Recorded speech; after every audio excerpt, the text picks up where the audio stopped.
Good afternoon, ladies and gentlemen, and welcome to the Spirit of Music and the Status Quo.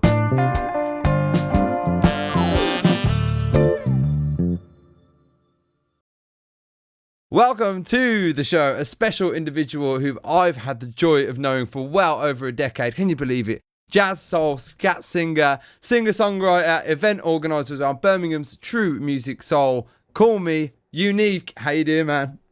I'm good. I'm really sad that I've actually not seen you in person in 2 years. 2 years now.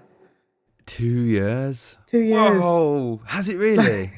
Yeah, it's 2 years. It's ridiculous. Snap. Even saying it feels really strange. We would always see each other just bumping around or catching each other at gigs and events. It's so weird to say that I haven't seen you in 2 years. What were we and doing at the before? Same time, really?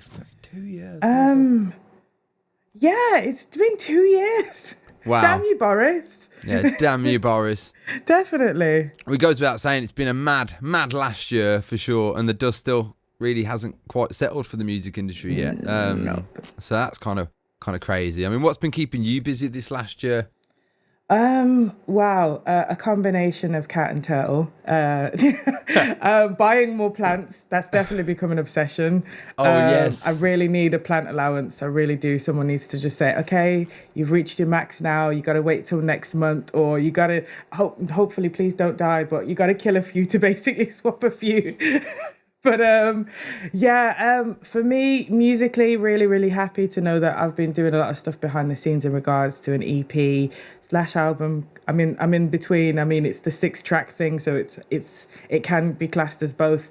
Working on an EP with Ruben Reynolds, who's guitarist, incredible musician within the scene. Big up, Ruben. Yeah, definitely. And doing virtual gigs. It's been interesting, to say the least. Emojis if you like the tune. Enough emojis, guys. It's so weird. Zoom's been quite good for that. I know we're currently doing this over Zoom, and you can actually see your audience, but it is limited, and it is harder to get people over there.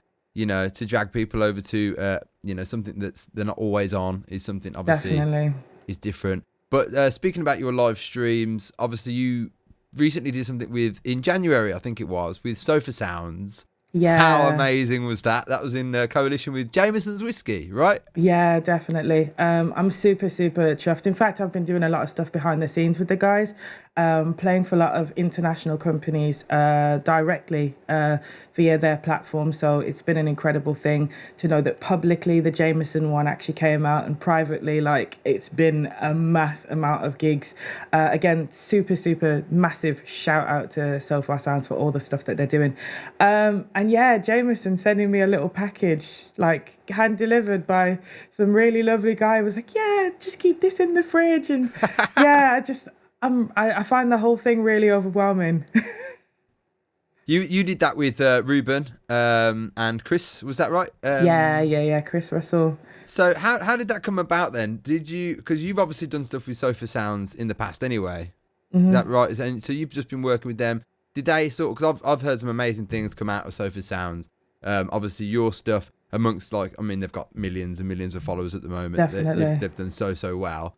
Obviously they've supported live music for so long and artists for some time now. Did they just come out and help you set everything up and get that whole, because the setup looked really, really good. Did you do that all yourself, or was that with the aid of Sofa Sounds? It's kind of a bit of both. I mean, my house is my house, so no one bought me a house to basically make this happen. So shouts out to the decor bricks and being mortar, aesthetically pleasing to those guys. And at the same time also just making sure that the sound is right on their end, so making sure that everything that we've done is to the highest quality that Zoom can provide currently. And they've got tech support and producers all over the world that will basically sit you down with whatever your setup is and say, hey, this is what you do, click this, don't click that, make sure it's this far apart. So there is actually a system behind the just doing a gig, and I'm super glad that I know all this enough to actually know what the best and worst case things are for just what I have, or things I can invest in future. I've definitely set up a few different people's setups, just making sure to emulate whatever I do, so that anyone else can do it for them too. Yeah, that's been one of the most complicated or I guess challenging things that any artist has now had to do over this last year is they've just had to find a way of being able to get their stuff out without, going to a venue or without relying on engineers or the guys that spent years and years learning how all the audio stuff works. So that's really good that you had Sofar Sounds on hand to give you some sort of idea as to what might be right, what might be wrong, and that sort of stuff. So that's because it sounded great. It really did. Thank you. So if and also got to make sure to shout out Nick for the visuals. Like I couldn't have done it without him. Definitely had to make sure to shout out Soul Digs, who's an amazing producer and does a lot of stuff within the scene in Birmingham. Big shout out, Nick. Big love. We'll drop a link in the description. Anything we talk about, we'll make sure we drop them links in the description so everyone knows. Obviously, you can head over to Sofar Sounds YouTube channel where you can go and watch Unique's brilliant show. It was really smooth and dynamic. It was an in-house video, obviously, as you say. You've got your bricks and mortar to thank. It really was such a lovely... really was. And you can get it on Unique's website as well. So if you do want to go and watch that, I highly recommend you head. In fact, no, I urge you to head over there and go and watch that because it's really good. So just before we carry on, because I know that we discussed it earlier, but can we get a little introduction to your turtle? What's your turtle's name again? Oh, he does this every time there's any form of video. He's like, no, you got to pay for it. No, every time.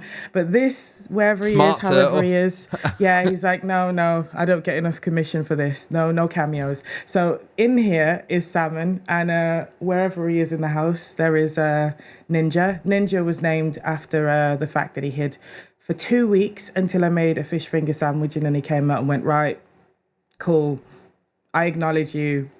Let's do this. Whereas Salmon came first. So, most people are really frustrated when they hear that the turtle is called Salmon and the cat's called Ninja, but the turtle came first. So, okay. Now I get the frustration. Yeah, exactly. But hearing them both hearing them both introduced when you introduced them to me at the same time, I didn't feel like there was a little bit of there was no paradoxical problem. But now I see that issue. Now, I do. Like, what have you done? There was about 6 months in between them existing in each other's lives. So, yeah. So, I want to talk about some of the stuff that you were doing before lockdown. Before that first sort of happened last year, and what's set to return once the restrictions have eased. What you got in plan? For instance, is there going to be a return at Mama Rue's Unique Experience? Will we be seeing that? 100%. I'm really, really glad to know that the guys have given me the preemptive warning that we might actually have more than just Mama Rue that will be facilitating. And I'm really excited to know there are many other spaces that will be able to merge and evolve what the Unique Experience is. I mean, it came through as an accident. It was just, I was ranting on Facebook, legendarily doing that. And you ranting on Facebook?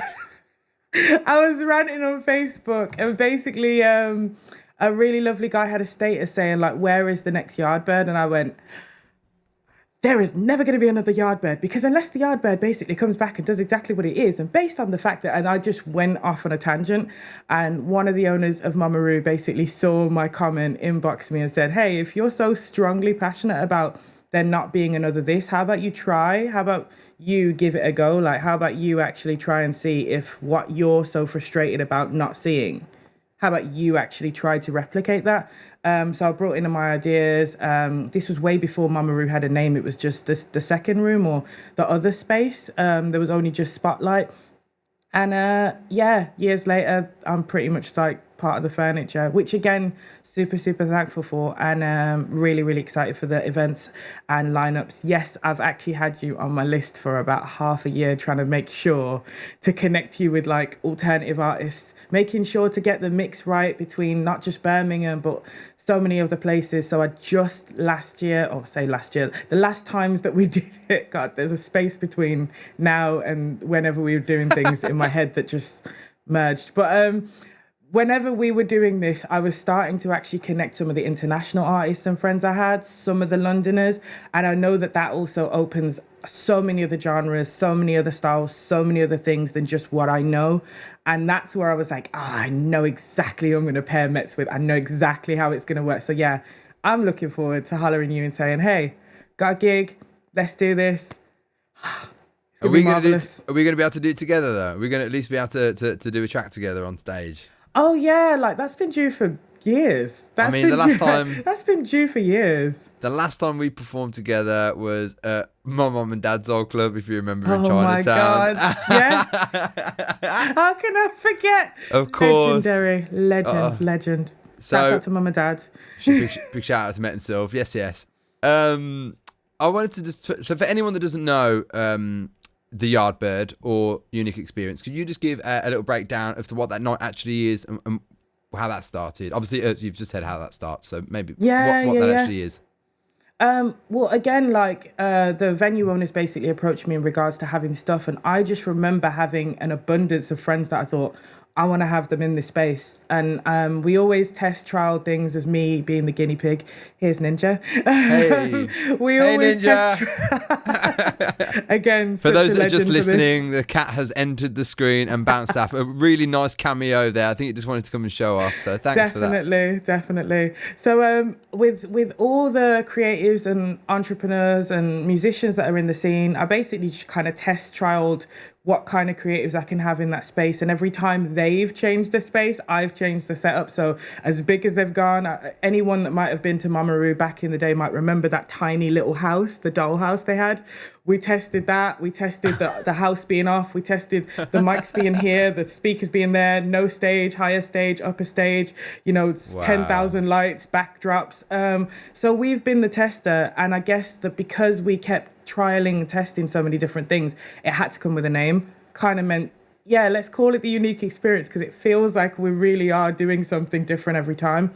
And the general consensus of what it is now is the Unique Experience is artists and creatives you may know, may find familiar, new artists that have actually started emerging, but something that's special about their performance that you would never find at any other place. So some of the events that we've actually had artists that are local or artists that are like within the region or within like London and Birmingham actually collaborating or actually covering each other's tracks. So we had Maddie Saskia, DJ, and me actually covering each other's tunes. That was 3 singers covering at least one song each of each other. That's, to my acknowledgement, I hadn't seen that. It's only international artists that you actually see cover each other's tracks. Or you see us covering, massive household names. You don't see us covering each other's.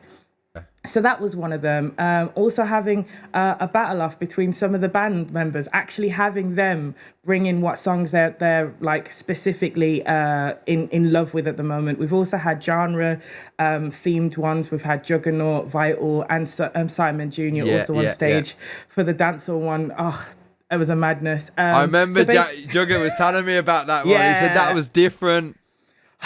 The Juggernaut is the energy is called Juggernaut for a reason, and just to have those 3 pioneers in that kind of sound, but actually all of them on very well-known or renowned rhythms. So literally just throwing these bands basically at the musicians, and musicians at the bands are basically having some of the musicians that are in the audience like feeling comfortable enough to come in. So it's part of a family kind of thing. There's definitely like a tribe mentality, but there's always, you will never see this artist in any other context in this kind of experimental manner other than here.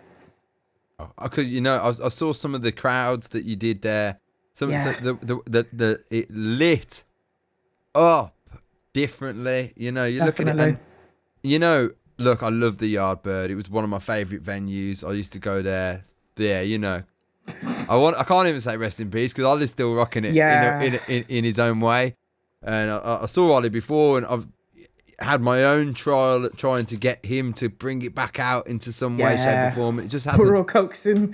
We're all trying to coax it out because we knew the value of it, right? But obviously, I was there three or 4 days a week at some points. When I wasn't as busy, and that's just it was just great. And of course, when it went, it left a massive hole, which I think you well and truly filled and beyond, because that was a whole different experience what I saw than what I ever saw at Yardbird. So like you say, truly unique, and I can't wait to see that return. So is there any date at all we can get us summer, Boris, winter, Boris? He's now a season. Can you believe it? Can you believe this guy's a season? You name it and you could be out of it for 3 months. The season of Boris. We've had 3 of them so far. 3 months of Boris. Smash. That really sounds like his album. 3 months of Boris. He'd be more like, first. I am Winston Churchill. Come buy my music. This guy, man. This guy. Seriously. Clearly fans. Clearly. Absolutely, mate. Did you not vote? God, his album's got to be better than the Christmas carols, though. That's all I'm saying. Oh, no. There's some Christmas carols that are absolutely banging. You came out with one just before we started recording. I know. Where did that I can't remember what it was. It's spring, damn it. I swear. Something's going on. It's all like one day is merging into every. It's just This is Groundhog Day. This is officially. So it's spring. We're headed. We say that we've got some things heading. Heading back. We've got the unique experience coming back. Definitely. Inevitably, it's going to happen. Are you going to be back in Budapest this year? Are you going to, or is it going to be 2022? Obviously that's again a travel thing, I guess as well, which is difficult. But yeah, are you heading back? I am hoping so. I mean, before this whole lockdown thing, if anyone doesn't know, I'm as regularly apparent or active in Birmingham and the UK as I am in Hungary. It's basically my second home, sometimes my first, depending on my mood.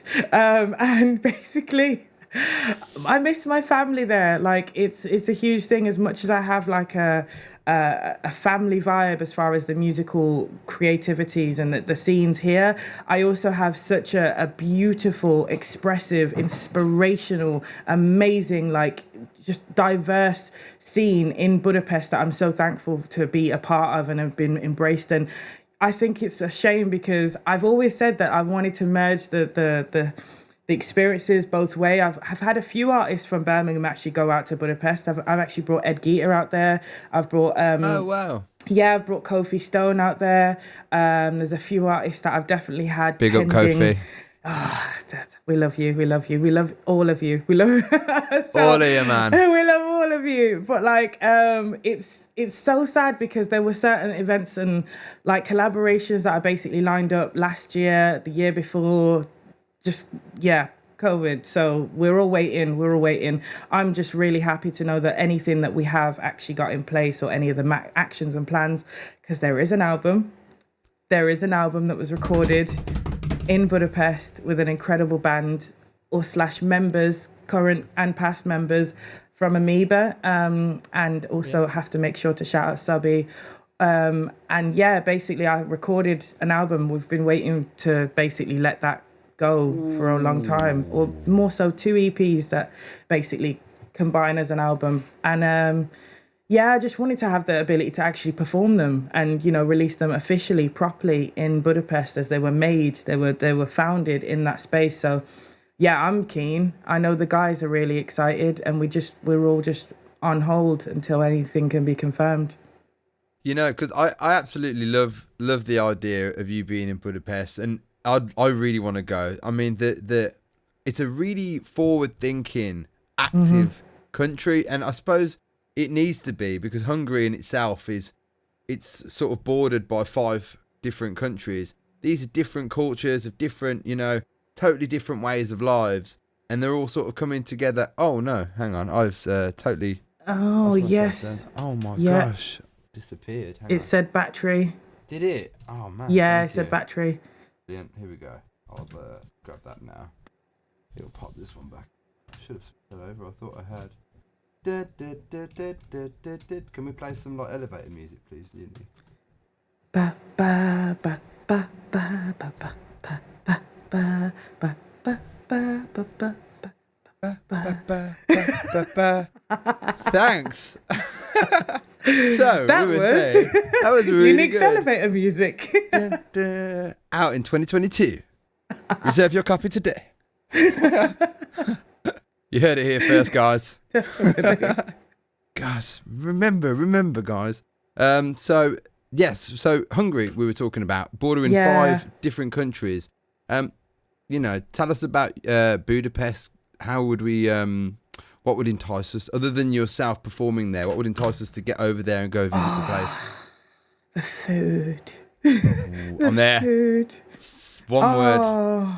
Oh, the food. I love the people. Right. The order is definitely spontaneous. It's definitely not in any form of order. It's just what comes to mind because maybe I'm hungry. But the food is incredible. I have never gone there and had anything that is bad. It's so strange. I can go to any store and be like, oh, I'm testing my stomach. Oh, I might be allergic. And nothing. I don't know what it is. I can have a tomato and feel completely overjoyed. What? It's a really strange experience that I just think I think personally it's the soil. I think it's something about it being such a sunny country, and they really do have the elements out there as well. Like they have a summer, but they really have a winter. So I think that actually really goes into the crops. I really feel like it goes into the fact that there's so much land means that a lot of people are actually like doing localized amounts of growing. So I really do feel as though the love goes into the food, and the chefs and anyone that's actually creating it really does mean what they're doing. You know, it's not just factory industry. I mean, I've not tried McDonald's, so maybe I'm just giving you the best of what I've experienced. But I also know that the places that I've also gone to have always been recommended with like a heart and soul. The one thing that I really love about Hungarians in general, whether they're in Budapest or not, is just they really care about whatever it is that they're doing. There's so much love that goes into the art, or goes into the scene, goes into the culture. I'm clearly in love with Budapest. I'm clearly in love with Hungary. So the food, the culture, the fact that everyone is from everywhere. You can go to an event and basically find everybody, all walks of life there, you know, a stag do, a hen do, an Erasmus student, someone who's basically just wandered from one city to another. It really is just a hotbed of incredible people. You've sold it. You sold it at food, to be honest. You didn't need to say anything else thereafter, if I'm being real. Is anyone else stomach rumbling like mine now after you're talking about how much love? You know, that's the key. Putting all that love into your food. If you can put that, you know, into your food, you're going to be successful. I'm sure. Definitely. I'm sure of it. I'm sure that's all it takes, that love, you know, into every aspect of it, whether that's growing your own veg, your own soil. And you say you've been planting a lot of plants all over your house, right? So you're getting into all of your horticulture. Is it horticulture? I don't know if that's the right word. I've never known the word. I'm definitely, I feel like it should just be insert word here. Done. There it is. Amazing. It's just a floating word. Yeah, that's actually the appropriate one right here. There we go. Thank you. But I've really, you know, being honest, I really feel as though my car accident just completely changed who I am. I'm like, I knew before, I believe in certain things and I'm aware of the universe and various. I was always connected to spiritualism in the most basic level, but before, like, I wouldn't feel as though I delved into it. My career was the most important thing to my whole existence. Me being on stage, me performing, not with an ego, not with that as the forefront, but just something about the creative process was my God, was my spiritual entity, was where I worshipped. And I feel as though the one thing about that whole car accident, the whole rebirth, and I shouldn't even do air quotes because I really feel as though it was an experience as such, it just reminded me that everything, I know I'm going off on a tangent, but everything is connected. Okay. I feel as though it's not just about actually getting into plants. It's actually getting into life, being so apparent around me, you know, being around my I hate saying but the animals, and actually just being like, hey, there is no difference between you on a really miserable day and me. Or just being around the elements and being like, hey, there's sunlight. Maybe I'll just be grateful for that. Like, I really feel as though that whole experience just made me a more grateful person, which allowed me to basically get into more of the world. Not just more of things that are around me, but more of what is going on beyond myself. So... What year was that again? The accident? That's it's actually been longer now. I think it's 5 years. I know that it's the 19th. I know it's the 13th of June. I know for a fact that's the date. If it's 3, 5, something crazy like that. But all I know is that it changed everything. I mean, I felt like I was so. Call Me Unique was a completely different person. I know some people have met me beforehand and gone, whoa, I don't even recognize you anymore. And I'm glad, because I like this me. You know, sometimes you have to shed the skin and basically look back and go, you know what? I'm done with that. I don't have to do that anymore. So yeah, I feel as though that whole thing, there's some scars, there's some stuff that remind me on a regular basis that I'm still physically healing, but emotionally I'm growing and evolving and allowing myself to become a better person in and outside of music every day. And Turtle and Cat. Enter Salmon. He's like, she's not doing it that well. I know it's Ninja. Sorry, there you go. It's okay. It's okay. He's clearly showing his love for insert word here. But I think you hit the word rebirth on the head really, because I think when we go through anything, whether that's a physical trauma or an emotional trauma, I guess they're one and the same in many respects. Definitely. Because of what those things do into our bodies, we find ourselves transforming and reevaluate. I spoke about it a few episodes ago, that the word and it being such an important word in our lives, the rebirth, reevaluate, reassess, realign, re-earth or earth itself, and we can find the best part of ourselves, and we sort of shed. And like you said, you didn't that part of yourself that you were once before. We look at that. We don't regret anything that we did, or we look at that self and go, oh no, I wish I was this. I wish you can be thankful for that version of yourself, and then look forward to what's next. On a cellular level, and scientifically speaking, I think it's between 7 and 10 years. Every single 7 and 10 years. Every single one of our cells in our body will have totally regenerated, right? Which makes us, like me and you, no different to each other than ourselves 7 years ago, which I find fascinating. So like we can, on a cellular level, we're not that same person anymore, and maybe having those big traumas in our lives can be all part of that process. Maybe that come at the same 100%. Sort of time. Start it, if you will. And are you still feeling pain from that? Are you still? I mean, to those that really know me, some days they can see the difference. It's a weird one because I have a certain way that like I've kind of signaled to the band like, hey, I'm in pain, so could someone solo? Or hey, I'm in pain, could someone take over?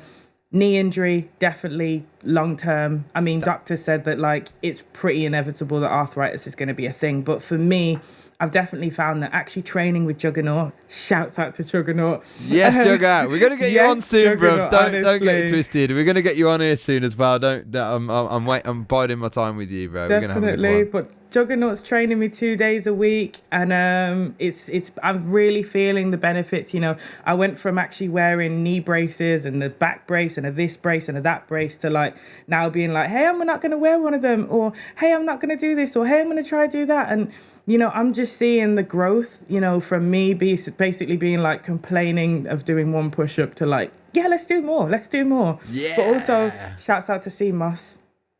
Yes. Because CMOS is doing bits. CMOS is certainly doing bits. I can physically feel healing, but some of them are what it is, but some of them is just also like we're learning to grow and build differently.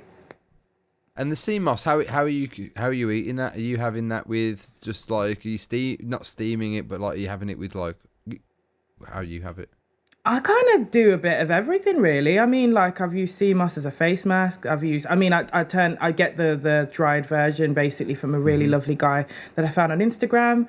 And basically I make the jar myself. I've used it as a face mask. I drop a bit in like any bit of food that I have. I've even at one point just dropped it in some like tomato ketchup and just used it as like a sauce.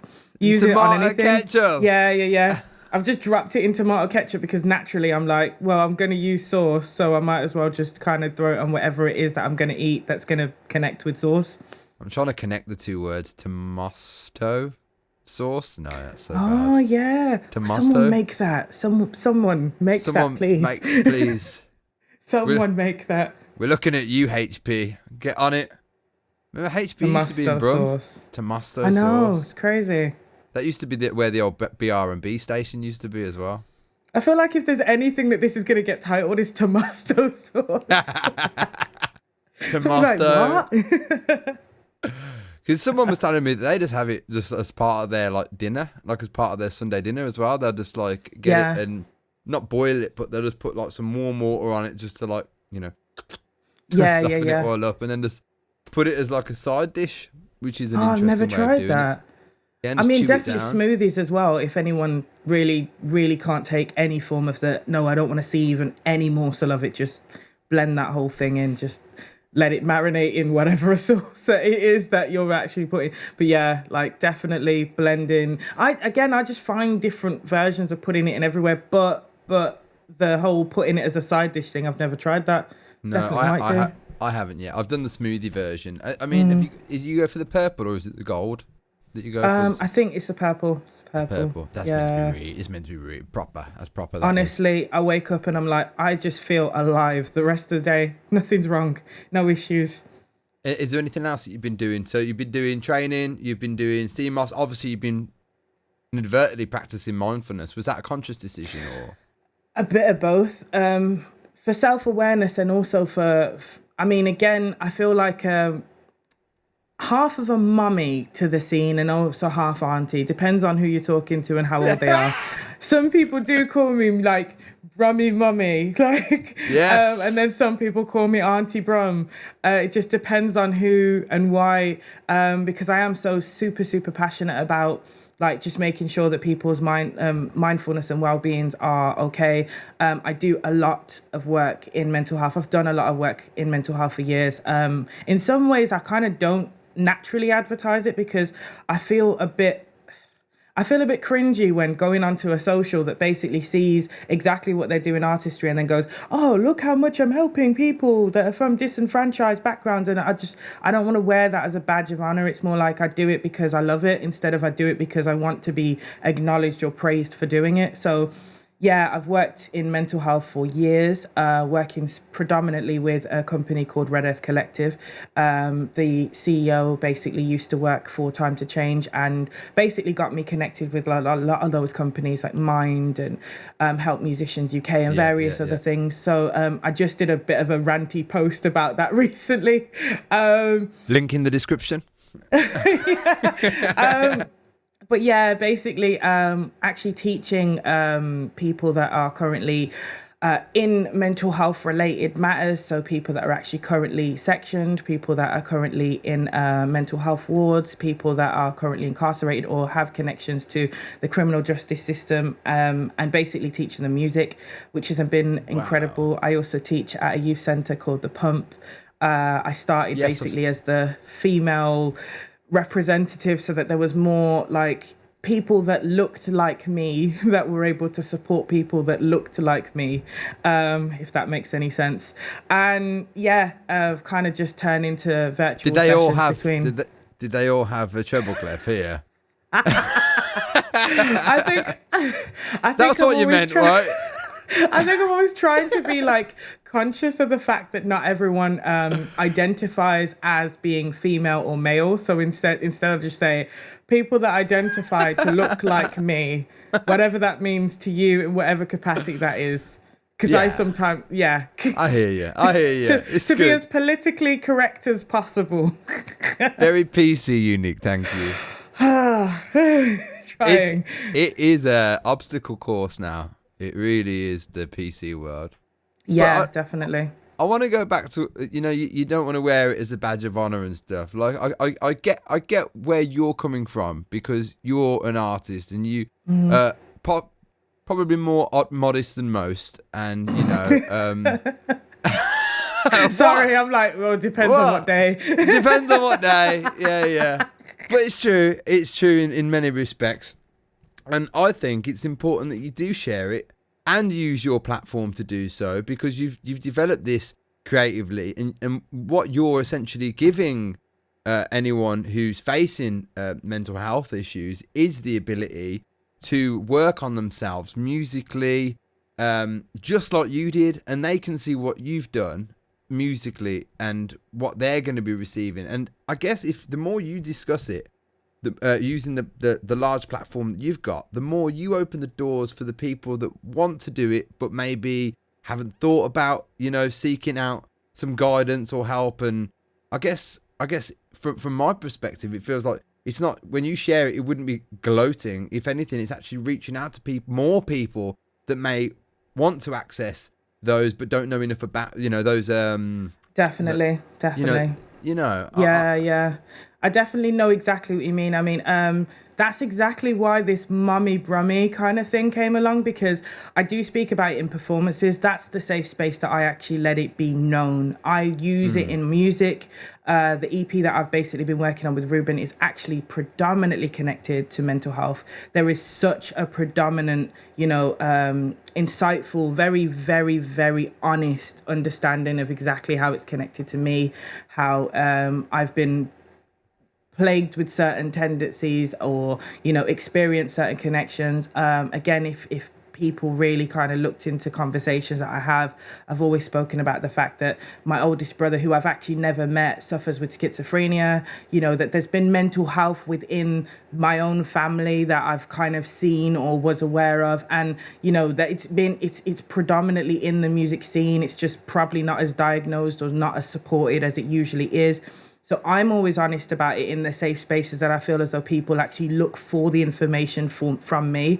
I guess I'm trying to find that balance of, and again, super, super thankful that every single performance without fail, once I open up someone who I might not know or someone who might feel comfortable at that place at that time that may never have thought about it before, usually come up, we have a cuddle, we basically have a conversation. That's happened many times. I'm supposed to pack down and basically do, my warm downs, and instead I'm sitting there crying about certain circumstances. That's really honest, and people's stories really come out the most when I'm actually the most comfortable.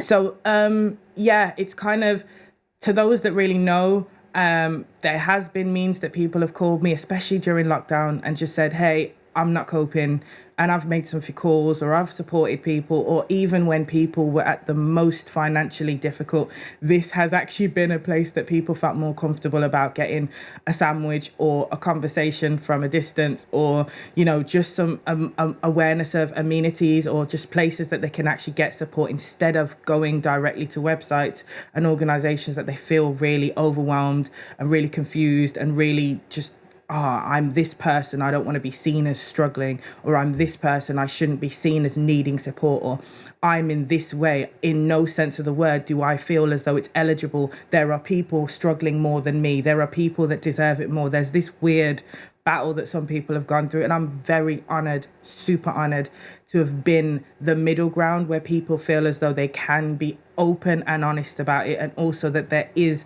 someone who is going to be honest about how they struggle too.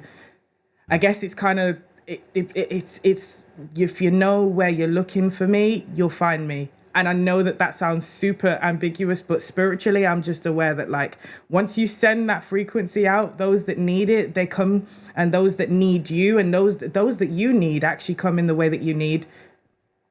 So yeah, sorry to make it very Jedi mind trick type of thing.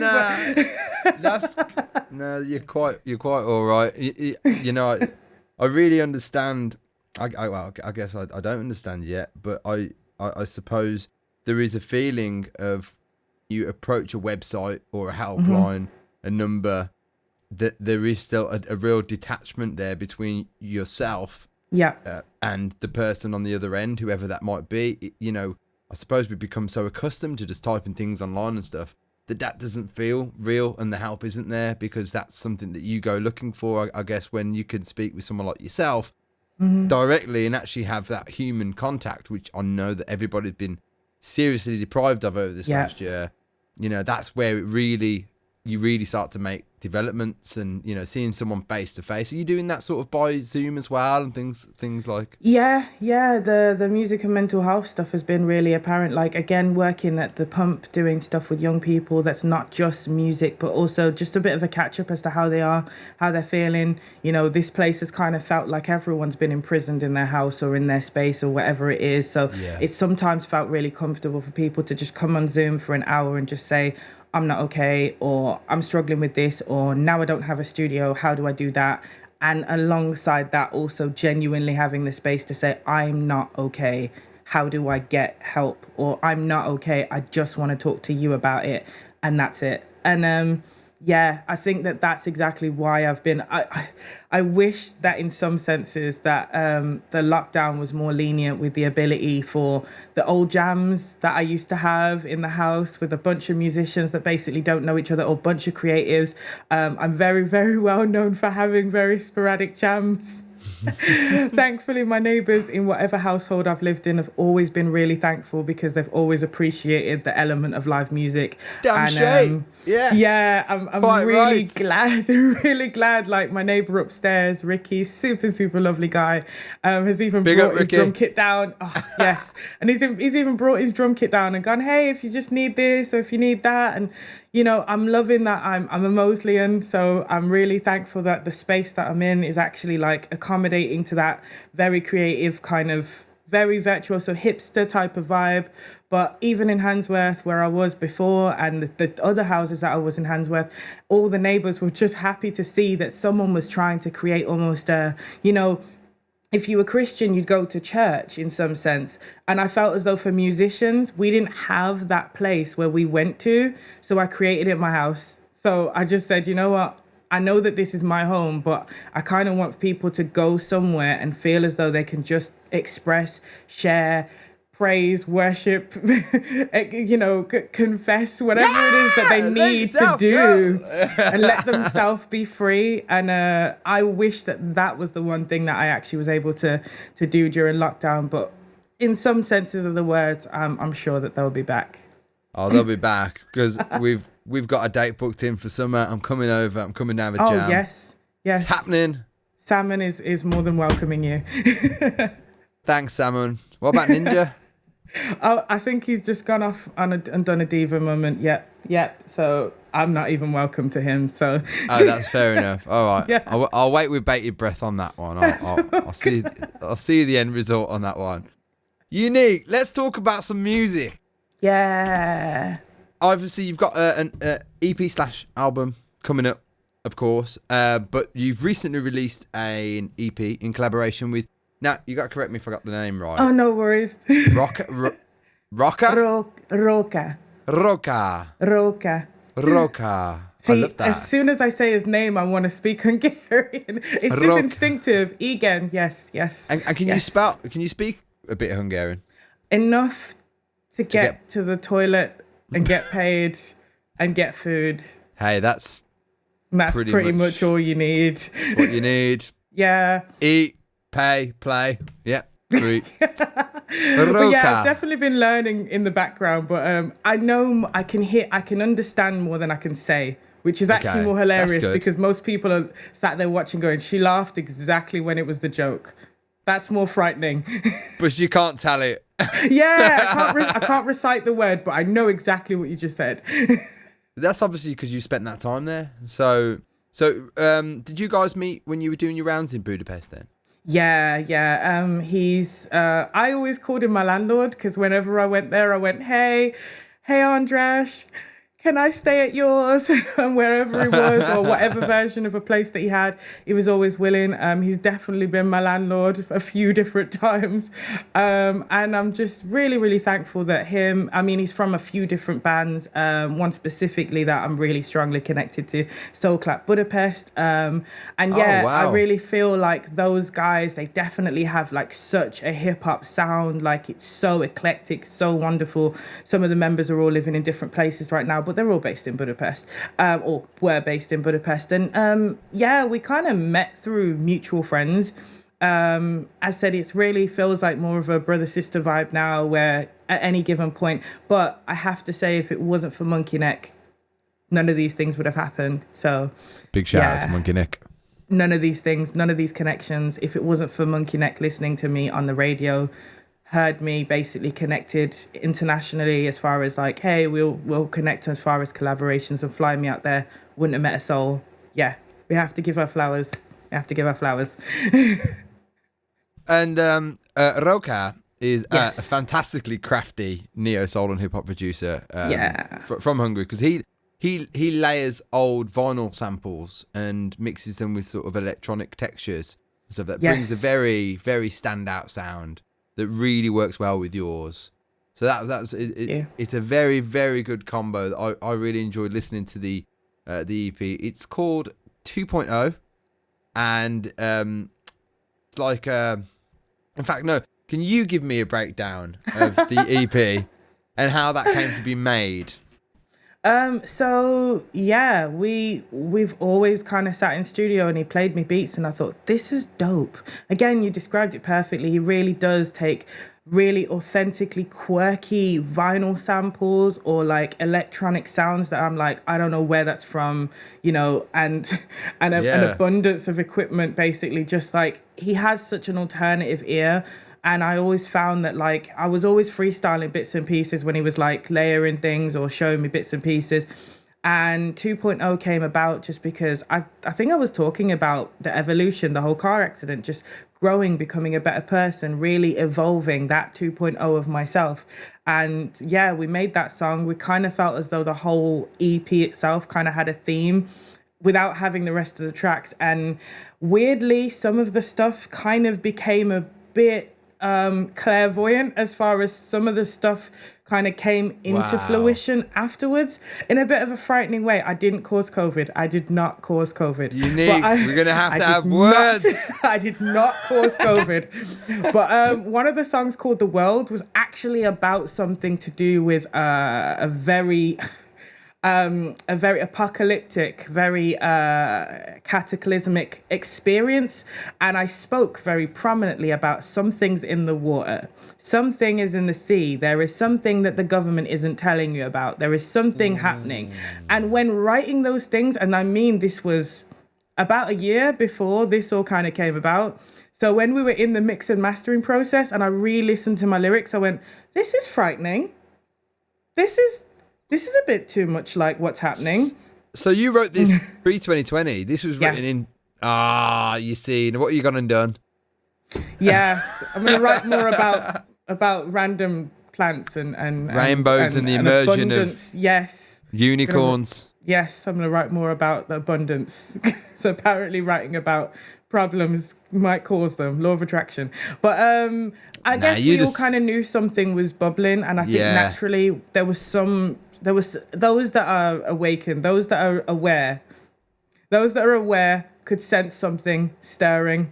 Those that were aware could sense the politics disturbance was coming in the about. force. Yeah, there was definitely some. Again, talking about frequency, there was something happening, and I think that's. Sorry to interrupt. No. I think all creatives started to create something of that element. I can speak on behalf of you in saying that there is, because yes, we have heard your music and actually heard like elements of there is something stirring, and just trying to enforce such a positivity and such an abundance of raising the vibrations so that whatever is actually happening kind of has some form of counter effect. Or maybe we should focus on this while something else that we might not want to focus on is happening. I can hear that in your music. I can hear that in what's actually happening. So I don't think it's unique. I don't think it's, no pun intended, I don't think it's unique that I experienced that. But I definitely think that something was happening around the time period for all creatives to sit and go, maybe I might want to write something about more than just myself. Well, I think you hit it where you said about tuning into frequencies. And I think what you've probably done in some way, shape or form throughout the galactic mist is you've tuned into what is happening, what will be happening, what may happen, and everything in between. And that all comes to fruition, doesn't it, at some point? And you're right, there's been something in the air for a long time that just everything was not going so smooth. There was a lot building up, I mean, you've kind of segued me into a section I wanted to talk about. I mean, we've obviously been through some of the most dramatic events to occur in our lifetimes. And considering that we've been alive during the period where the World Trade Towers fell down, to see that in 2020, the largest civil rights movement since the 1960s occurred.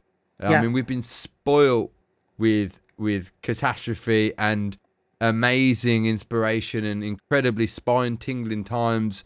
And The World, the song that you did, really, really touched on that. It was a real good representation of civilization, past, current, and future events. Yeah. And I really enjoyed what you did there. And it's a real contrast it's a real contrast to what you did with say 2.0, which really felt like, I know that you mentioned it in a little bit of the bio of the track, but it did feel like there was a guided meditation involved there with spoken word meets poetry in motion, and it was a real beautiful contrast with the both.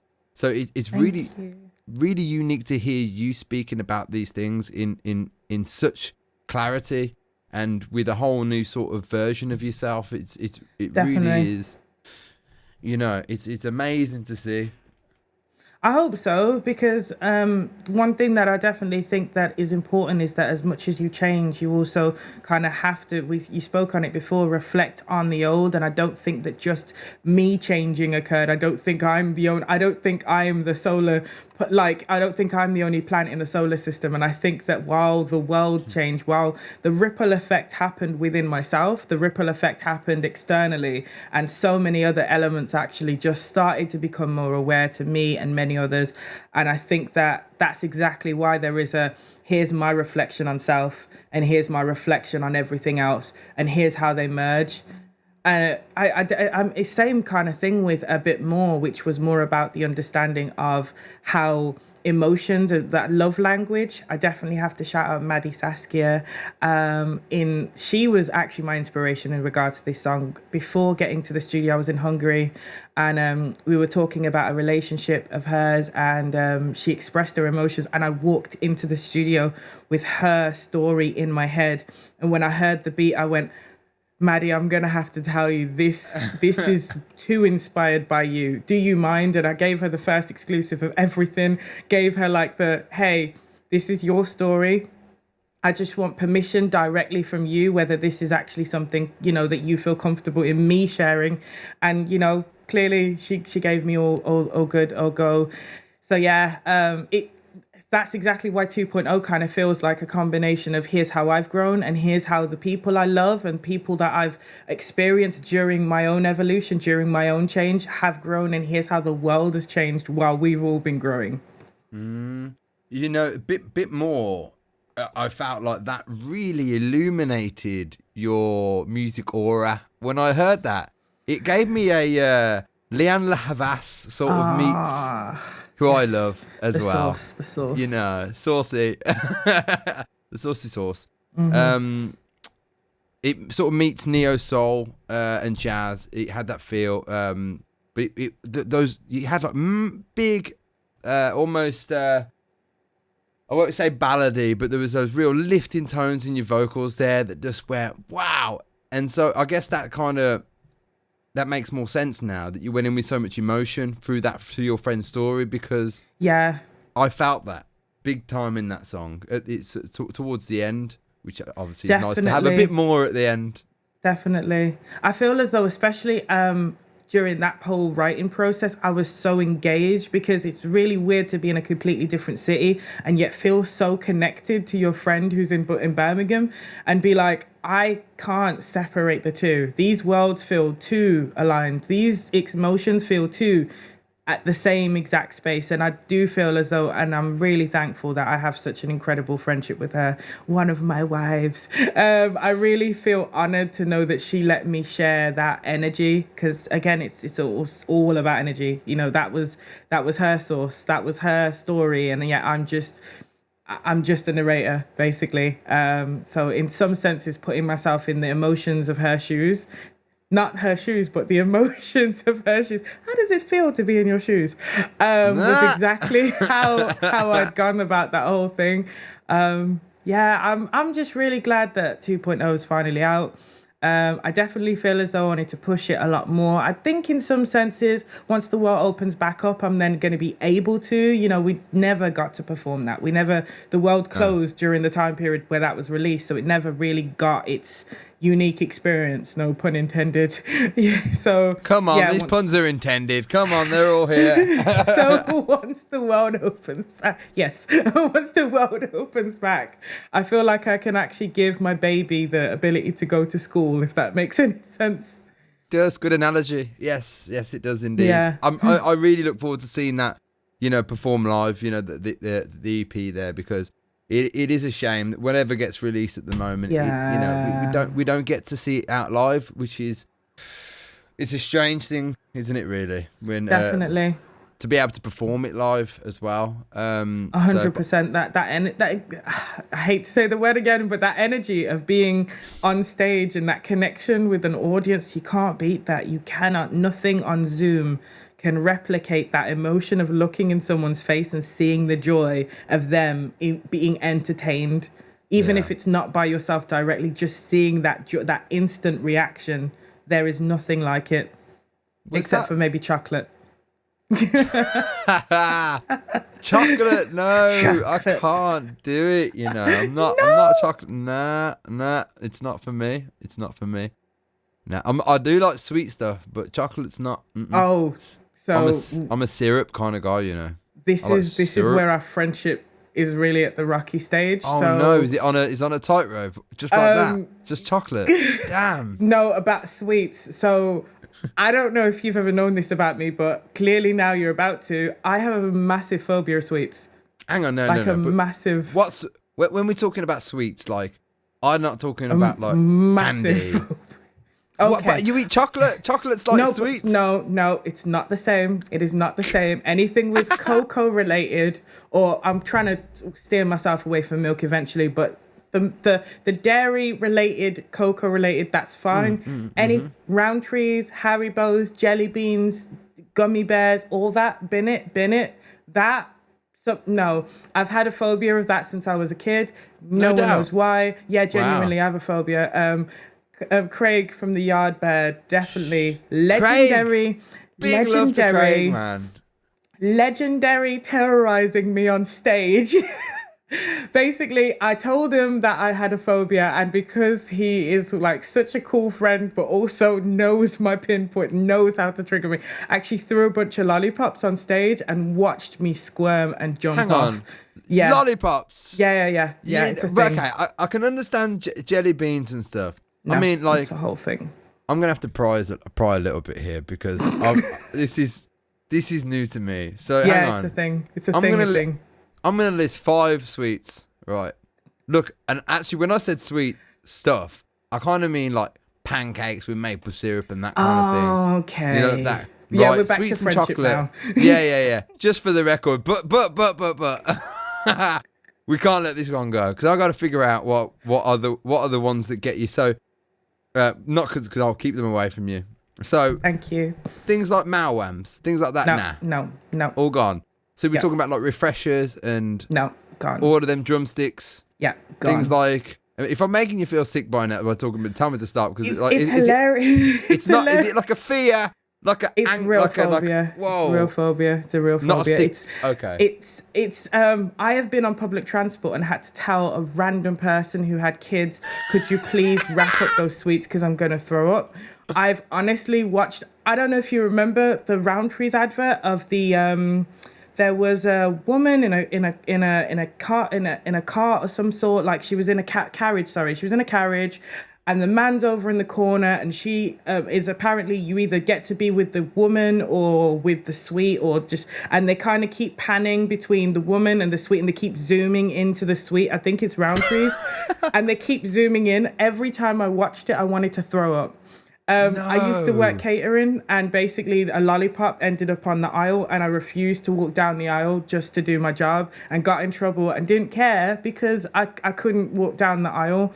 I've watched someone stood on a jelly bean, like we were walking down the street, just stood, and I started to retch. Like it's that bad. If you Google phobia of sweets, I come up because it's so uncommon. It's a thing. It's called Caramalephobia. Is it a thing? Caramalephobia, less commonly known as Caramalephobia, is Greek caramella, is the fear of candy. Struggling to chew hard candies and choking is one trigger of it. Another trigger is that candies are sugar, so people suffering from saccharophobia would also avoid candies as well. That has never, ever, that's the closest to, because any other time I've Googled it, nothing ever came up, and clearly 30 years of life, you would have thought that someone would have come up with a word. Thank you. Can you give me a little area where I can insert the word? Caraphobia. Caramalephobia. Caramalephobia. So I guess you're a caramelaphobic. Oh my God, I'm putting that on my CV. I'm putting that on my I'm removing my name, and that's going to be it. Love it. Brilliant. There we go. Oh my God, Caramelaphobic. Added to the ever-expanding attributes of Call Me Unique. Caramalaphobia. I'm really Caramelaphobic.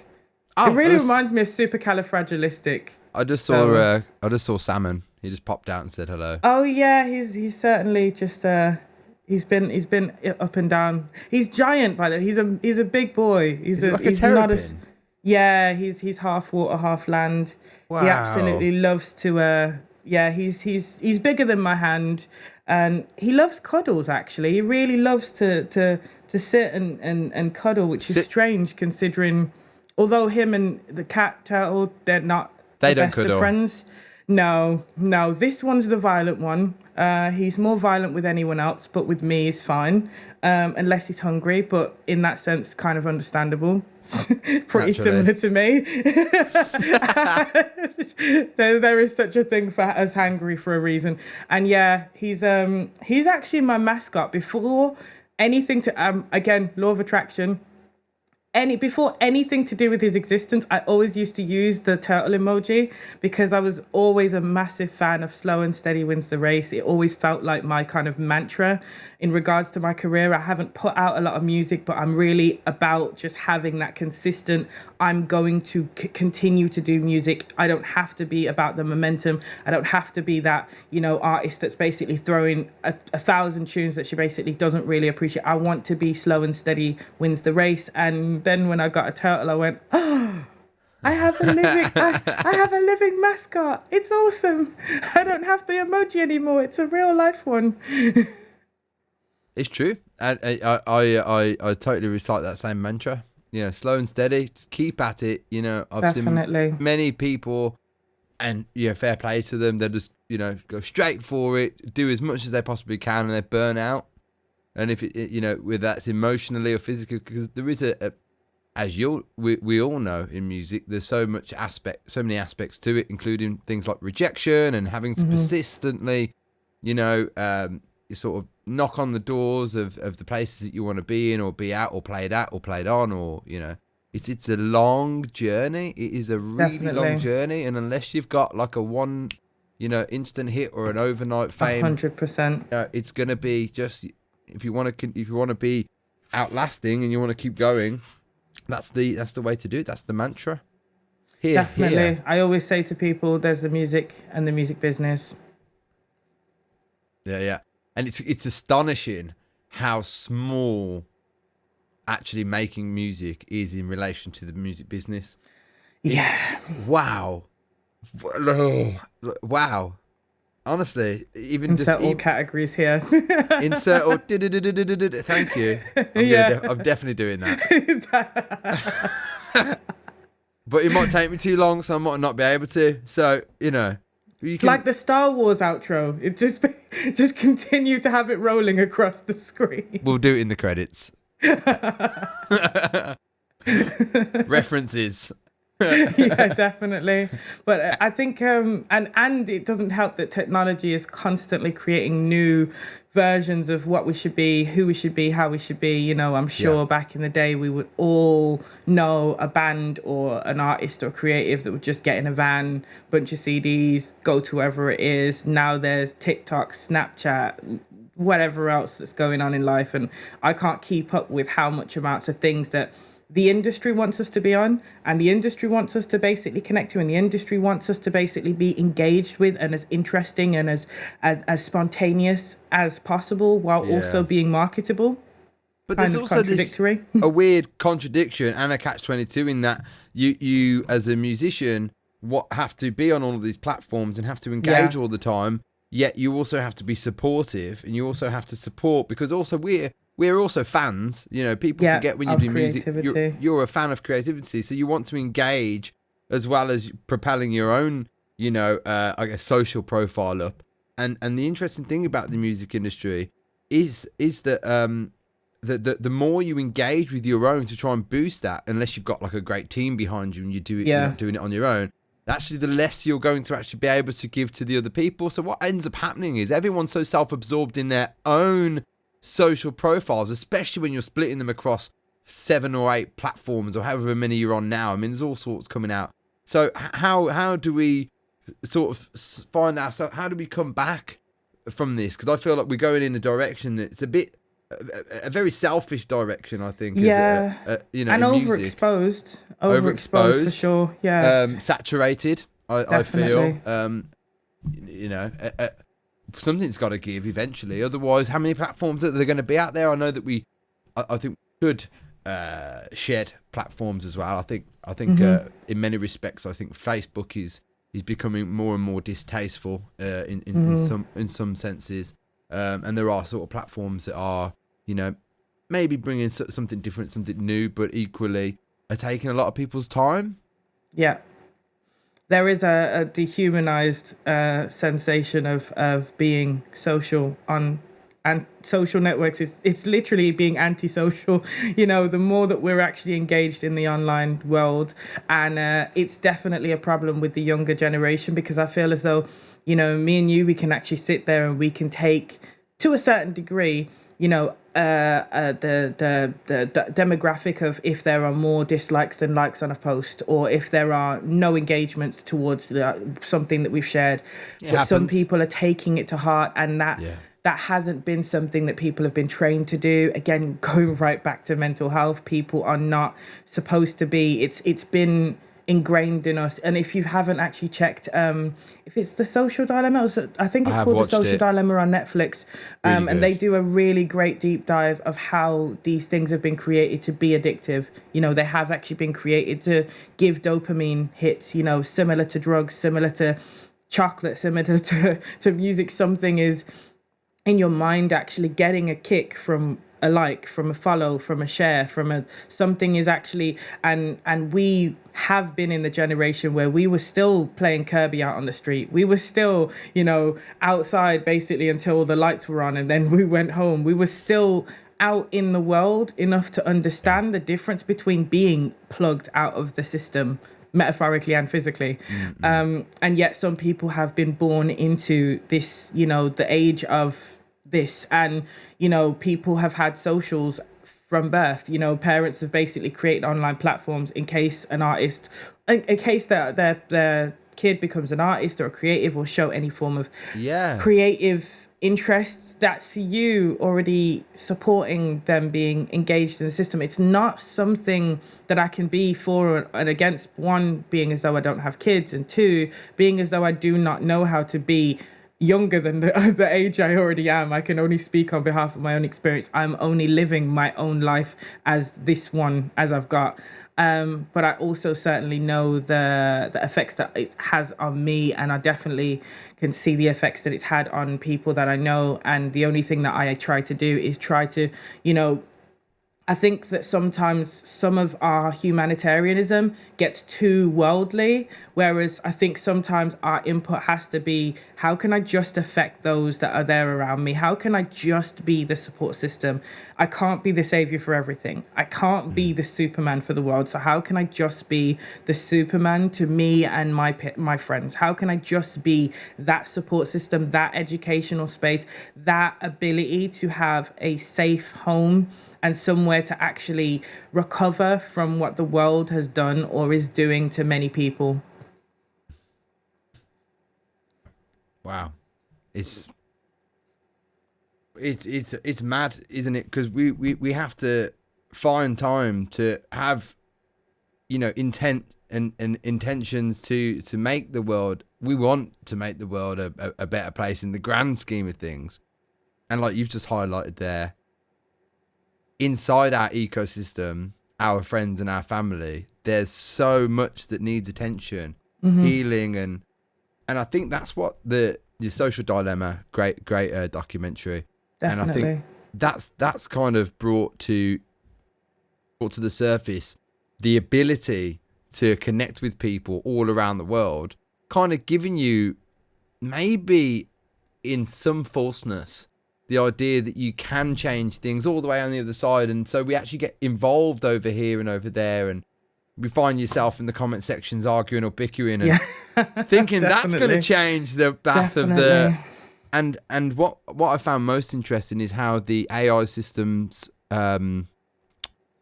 algorithms sort of tailor what you see based on your activity across their site, and how data has essentially been sold from you, because we've been using Facebook free of charge. No one denies that this hasn't been a free service, and what's not free and what they outlined in the social dilemma, which I think we all kind of knew, is that we are essentially paying with our information. We are the service. We are the product. And I was listening to Russell Brand the other day, which I hadn't been for a long time, because I never really got down with him at all. But then there's some things that he comes out with that I'm actually like, okay, wow, you've actually really put that eloquently, and I understand that, and it's right.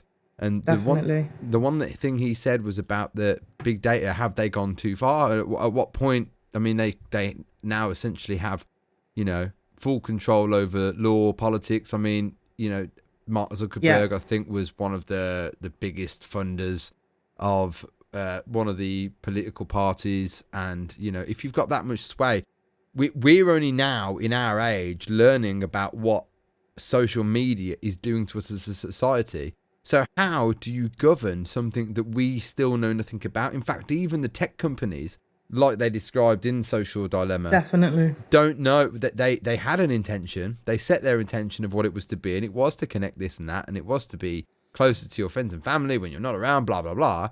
And it then developed into something that then became, something that you want to have more engagement. And then the sole focus became, how do we keep people on this platform? Yes. Yeah. That's where it got really scary, because, as you say, it now triggers dopamine. It now triggers all of your, you would get adrenaline. There are serious consequences. Serious side effects.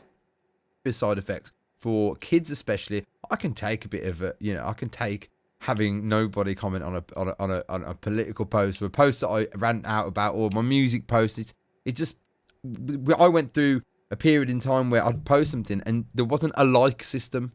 There wasn't a view system. Yeah. You just shared it, and anyone who saw it, great, they got to see it, and you could talk about it later on.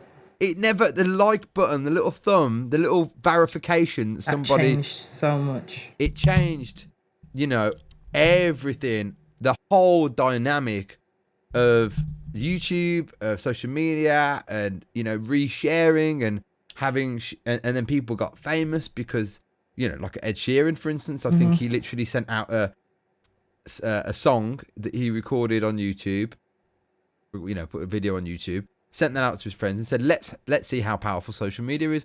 If you share it and then another 10 people share it. And because it was so new, people did it, and then he got so famous from it, and then it became a thing to do for musicians now, that you share it as far and wide as you can.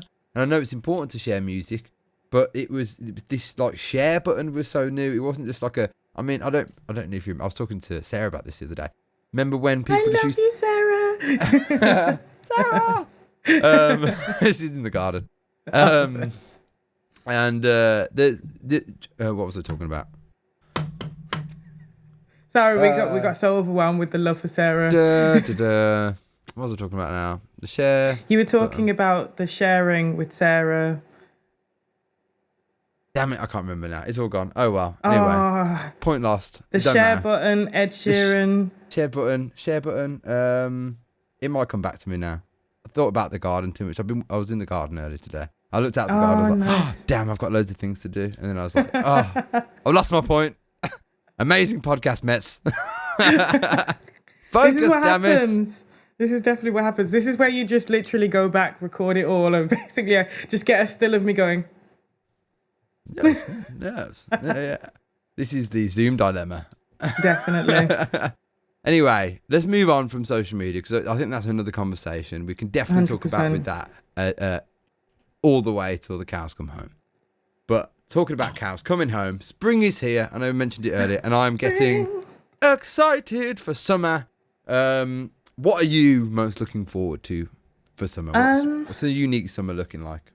I'm looking forward to trying to find very alternative spaces to do jams outdoors. I know I could have, or maybe should have, actually found different ways to do it with myself. But as a non-driver, that's always limited, you know.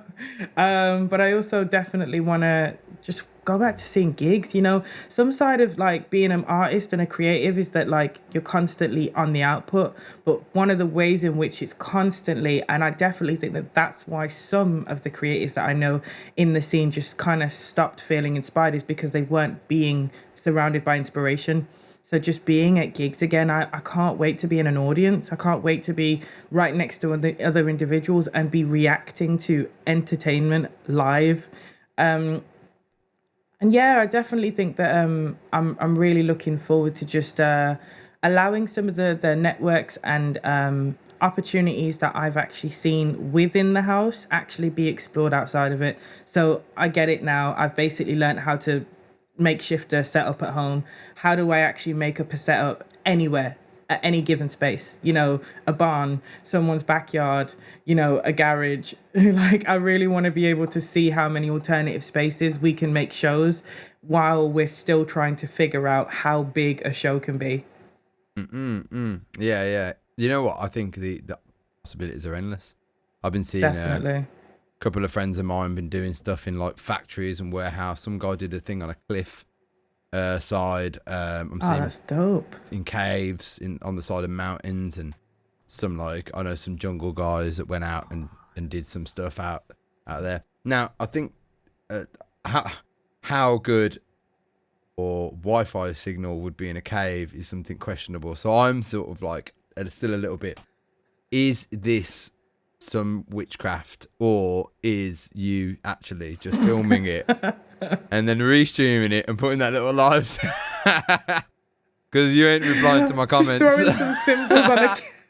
throwing some symbols on a cave and just magically getting a bit more of a signal. See what I'm That'd saying? be marvelous. If someone knows those symbols, could you put some in my house? Because my Wi-Fi is so questionable. I think I'm living in a cave here. This is what I'm saying. Like, I have gone through leaps and bounds to try and get my signal better so that I can just get a simple, basic 30-minute live Facebook feed from my own office in my house in Birmingham, which is effectively the second city, so you'd expect some good signal. Yeah, I can't imagine sitting on the cliffside.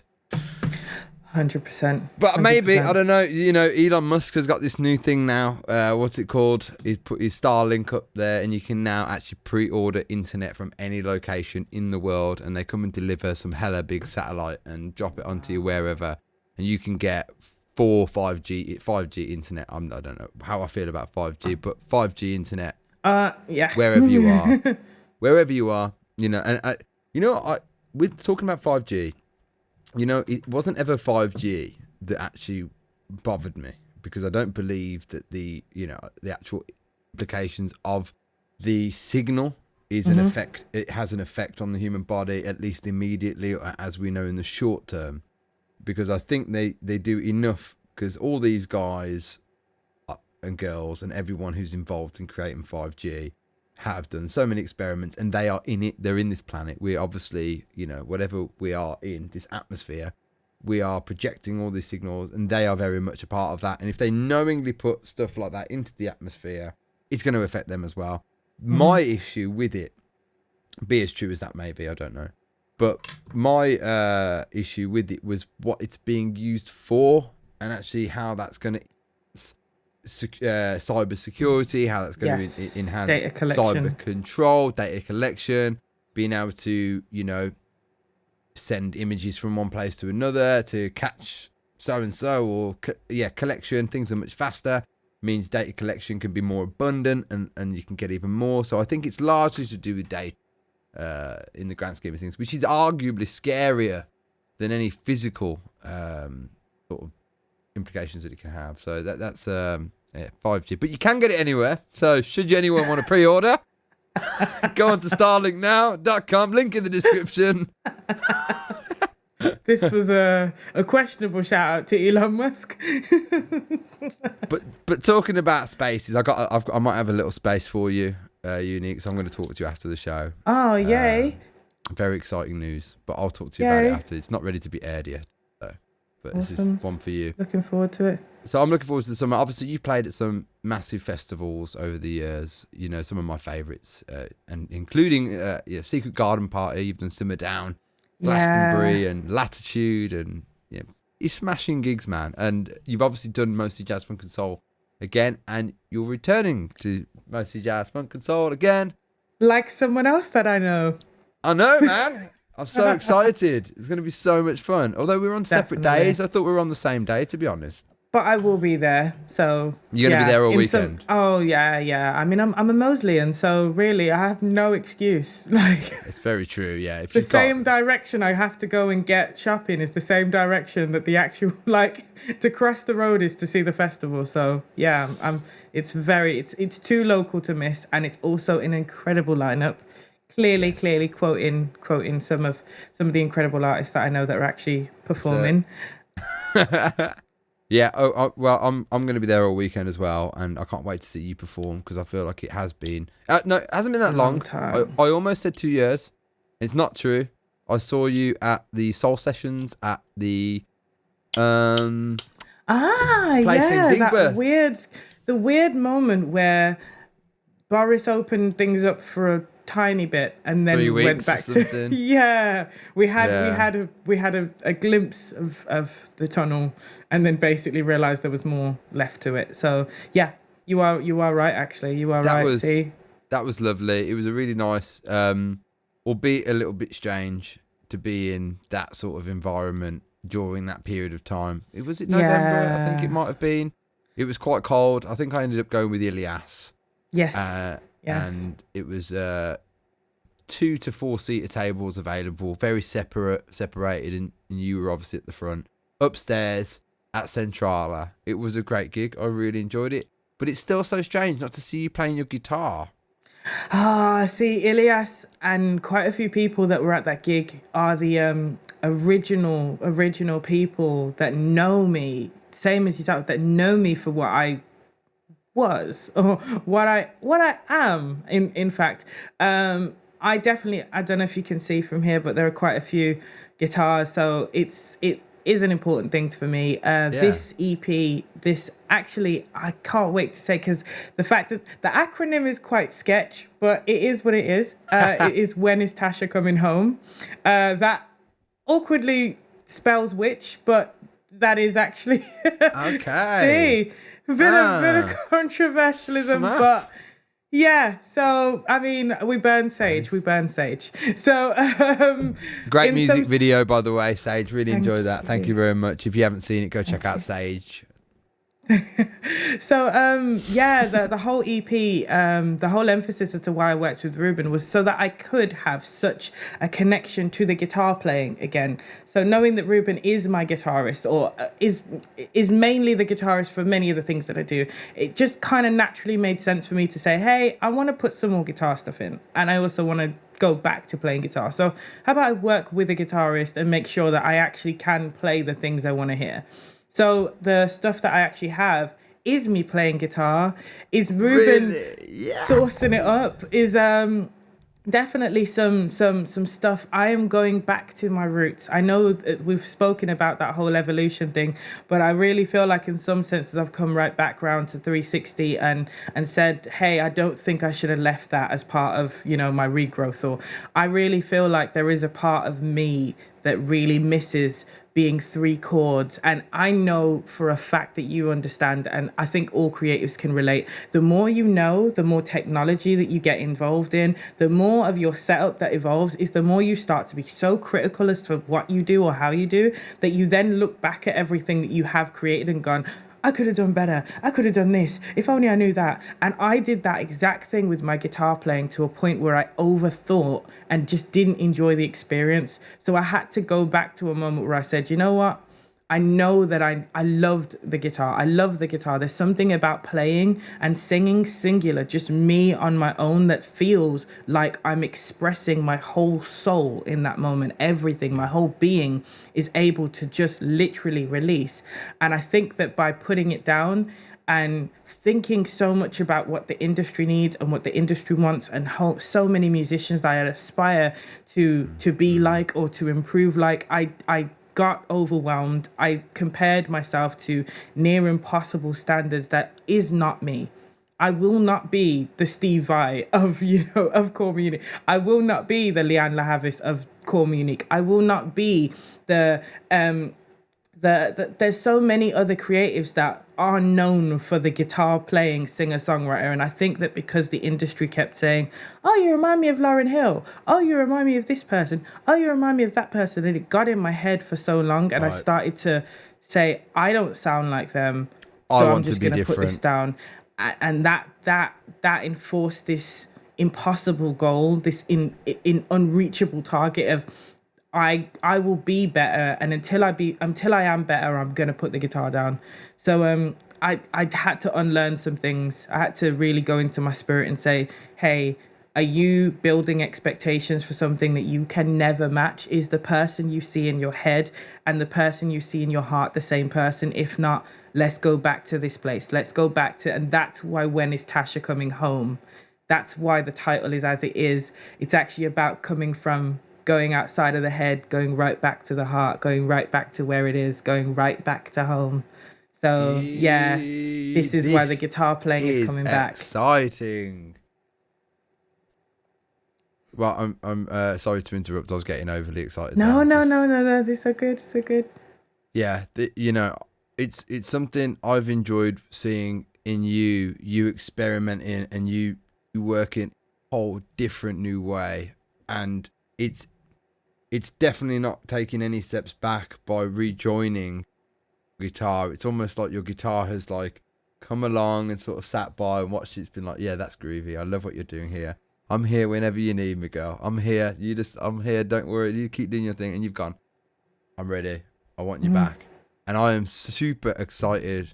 When's that going to come out? Can I get a date from you? Do I know anything? It's not an official date as yet. I'm actually doing final takes for vocals at the moment. So yeah, but there's a big support, and I'm really honored to know that there are plans to actually have 2 different versions of a tour. Again, super connected to music and mental health. So I'm actually planning to do an alternative tour right next to conventional performance spaces. You will get to pay for a ticket to see me here, but I'm also going to mental health wards. I'm also going to hostels. I'm also going to homeless shelters. I'm also going to places where if you can't pay to see me, or if you have no idea who I am, these are things that I feel like might connect to you. I want to hear your story as much as you're here to hear mine. I want to be able to go to the places where the content might mean the most to people that actually feel as though they never get considered when it comes down to you putting your tour dates up and your lineups up. So yeah, it's a big thing for me to be like, move in alternative spaces. Oh my gosh, this is shaping up to be an exciting year for you, and and for us as fans as well. I'm super excited.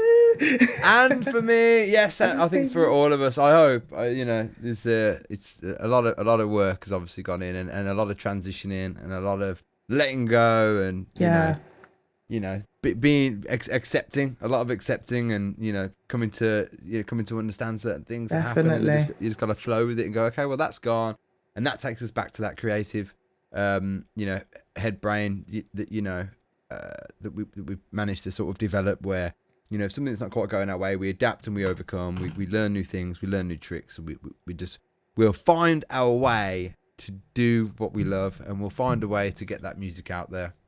Definitely. So I'm excited, super excited to I've got more confirmation of tour dates than I actually have of when the music's out. So been holding on to those for dear life, but it is what it is.